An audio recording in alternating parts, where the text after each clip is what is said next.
नमस्कार। विद्यार्थी जीवन ना कमाल का होता है, पर कभी-कभी उलझने और चुनौतियां भी खूब होती है ना? बिल्कुल। जैसे कभी समझ नहीं आता कि आगे क्या करना है।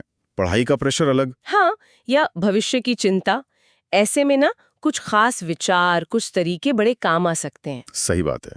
और ये सिर्फ किताबी बातें नहीं है। मतलब ये असल जिंदगी में काम आने वाली सोच और स्किल्स हैं। अच्छा। हाँ, इनसे ना सिर्फ लक्ष्य तय करने में आसानी होती है, बल्कि जो स्ट्रेस होता है ना, वो कम होता है और कॉन्फिडेंस भी बढ़ता है। तो आज हम कुछ ऐसे ही तरीकों पर बात करने वाले हैं जो मुश्किलों को शायद थोड़ा आसान बना दें। हाँ, बिल्कुल। कोशिश यही रही थी। तो कहाँ से शुरू करें?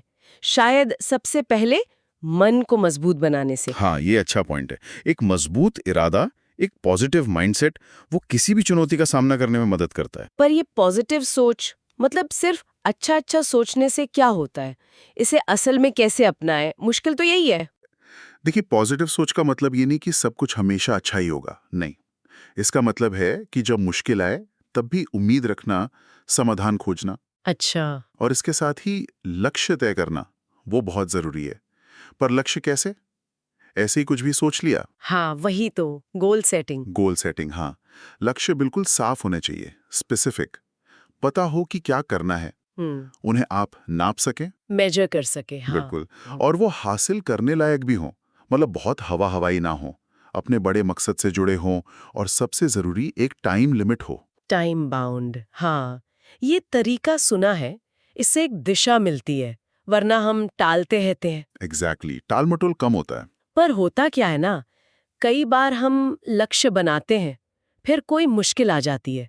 मान लीजिए एग्जाम में नंबर अच्छे नहीं आए, फिर सारा हौसला वो टूट सा जाता है। यही तो नजरिए की बात आती है।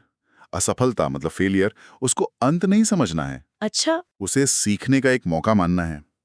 सोचना है कि भाई कहाँ कमी रह गई, अगली बार इसे कैसे ठीक करना है। हम्म।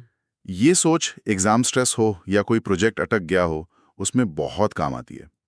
मतलब हार को एक सीढ़ी की तरह देखना। बात तो सही है। हार को सीढ़ी बनाना, बिल्कुल। अच्छा, अब उस कश्मकश पर आते हैं जो अक्सर मन में चलती है कि आखिर करना क्या है ना? कौन सा रास्ता चुने? अपने सपनों का पीछा कैसे करें? दिल कुछ कहता है, दुनिया कुछ और। हाँ, और ये दुविधा, ये कंफ्यूजन बहुत नेचुरल है, खासकर स्टूडेंट्स के लिए। हाँ। यहाँ एक जरूरी सीख है, अपने मन की आवाज सुनना, अपने पैशन को पहचानना। पैशन, हाँ। हो सकता है उसमें रिस्क लगे, डर लगे, पर अपने सपनों के लिए पहला कदम बढ़ाना जरूरी है। लेकिन वो डर तो लगता ही है ना कि अगर फेल हो गए तो। बिल्कुल लगता है, पर जो जीवन का सफर है ना, वो खुद ही एक बड़ी सीख है। रास्ते की मुश्किलें, चुनौतियां, वही हमें मजबूत और समझदार बनाती हैं। जैसे कोई मुश्किल असाइनमेंट जो पहले लगता है कि नहीं होगा, पर फिर करते करते सीख जाते हैं। बिल्कुल वैसा ही, वो हमें कुछ नया सिखा जाता है। ये सोच भविष्य की अनिश्चितता से लड़ने में मदद करती है। पर क्या हमेशा दिल की सुनना प्रैक्टिकल होता है? अकादमिक दबाव भी होता है, घर वालों की उम्मीदें। देखिए, ये संतुलन की बात है। दिल की सुनना मतलब आंख बंद करके कूद पड़ना नहीं। अच्छा। मतलब अपनी सच्ची इच्छाओं को समझना और फिर समझदारी से, प्लानिंग से रास्ता बनाना। चुनौतियां तो आएंगी, पर जब लक्ष्य साफ होता है ना, तो रास्ता भी निकल ही आता है। सही कहा, संतुलन बनाना जरूरी है। अच्छा, अकादमिक ज्ञान तो ठीक है, पर एक और चीज है जो बहुत जरूरी है, लोगों से जुड़ना, बातचीत करना। हाँ, व्यवहारिक कौशल, सॉफ्ट स्किल्स जिन्हें कहते हैं। जैसे क्लास में प्रेजेंटेशन देना है या ग्रुप डिस्कशन में अपनी बात रखनी है, कई बार झिझक होती है। बिल्कुल, नए दोस्त बनाने हो या टीचर से सही तरीके से बात करनी हो, ये स्किल्स एकेडमिक ज्ञान जितने ही इंपॉर्टेंट हैं। में किसी से झगड़ा हो गया। हाँ, तो चिल्लाने या चुप हो जाने के बजाय शांति से पहले उसकी बात सुने, फिर अपनी बात समझाएं। ये हुनर यहीं से आता है, दूसरों में सच्ची दिलचस्पी लेना। और इससे शायद कॉन्फिडेंस भी बढ़ता होगा ना? निश्चित रूप से, जब आप अच्छे से कम्युनिकेट करते हैं तो रिश्ते बेहतर होते हैं और खुद पर भरोसा भी बढ़ता है। हाँ। और यही कॉन्फिडेंस आगे चल के इंटरव्यू में, प्रोफेशनल लाइफ में, हर जगह काम आता है। ये एक तरह का सोशल टूल किट है। सोशल टूल किट, अच्छा लगा ये।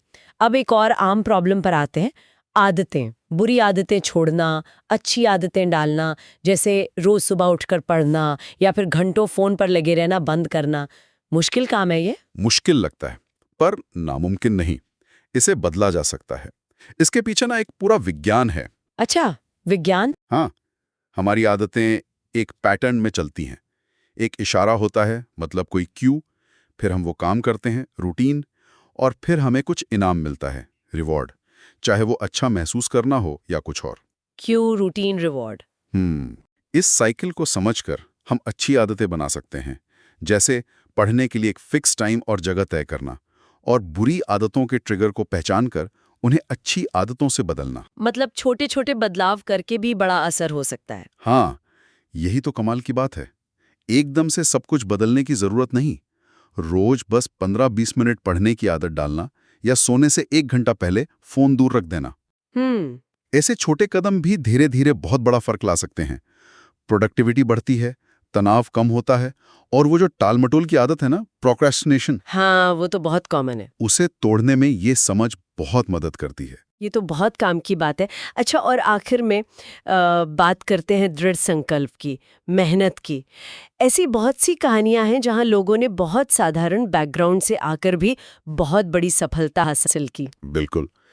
ये कहानियां हमें सिखाती हैं कि पृष्ठभूमि चाहे जो भी हो, अगर सपने हैं, कड़ी मेहनत है और अटूट इरादा है, तो कुछ भी हासिल करना मुमकिन है। जैसे डॉक्टर कलाम की कहानी। हाँ, बिल्कुल। उनकी कहानी एक बेहतरीन मिसाल है। असफलताएं तो आएंगी, शायद बार बार आएंगी, लेकिन हर असफलता हमें कमजोर नहीं बनाती, बल्कि बेहतर बनने का, सीखने का अवसर देती है। जैसे कोई मुश्किल एग्जाम पास नहीं हुआ तो उससे सीखकर अगली बार दोगुनी मेहनत से तैयारी करना। मेहनत और लगन से कोई भी सपना हकीकत बन सकता है। और ईमानदारी भी जरूरी है शायद। हाँ, ईमानदारी, अपने काम के प्रति समर्पण, ये मूल्य भी उतने ही जरूरी हैं। तो कुल मिलाकर ये जो अलग अलग विचार और तरीके हैं, लक्ष्य बनाना, सपनों का पीछा करना, लोगों से जुड़ना, आदतें बदलना, मेहनत करना, ये सब मिलकर एक तरह से विद्यार्थी जीवन को बेहतर बनाने का नक्शा तैयार करते हैं। सही कहा, ये सब जुड़े हुए हैं और इनका पूरा फायदा उठाने के लिए कुछ आसान सी बातें ध्यान में रख सकते हैं। जैसे रोज थोड़ा समय निकालें, चाहे 15 मिनट ही सही, इन विचारों को समझने या पढ़ने के लिए। जो बातें काम की लगें उन्हें कहीं नोट कर लें। नोट्स बनाना। हाँ, दोस्तों या टीचर्स के साथ इन पर बात करें। चर्चा करने से ना समझ और गहरी होती है। सही बात है। और सबसे जरूरी, जो सीखा है उसे असल जीवन में उतारने की कोशिश करें।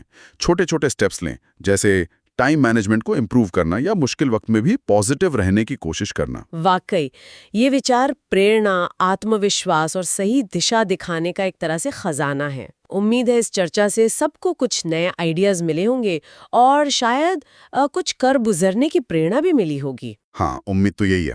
और अगर ये बातचीत आपको पसंद आई हो, आपको हेल्पफुल लगी हो, तो इस वीडियो को लाइक जरूर करें और हाँ, चैनल को सब्सक्राइब करना ना भूलें। और जाते जाते एक सवाल सबके लिए छोड़ जाते हैं। जरा सोचिए, आपके अपने जीवन का कौन सा अनुभव या सीखी हुई कोई बात किसी दूसरे स्टूडेंट के लिए प्रेरणा बन सकती है। कोई ऐसा स्टूडेंट जो शायद अभी वैसी ही किसी चुनौती से गुजर रहा हो। सोचिएगा जरूर।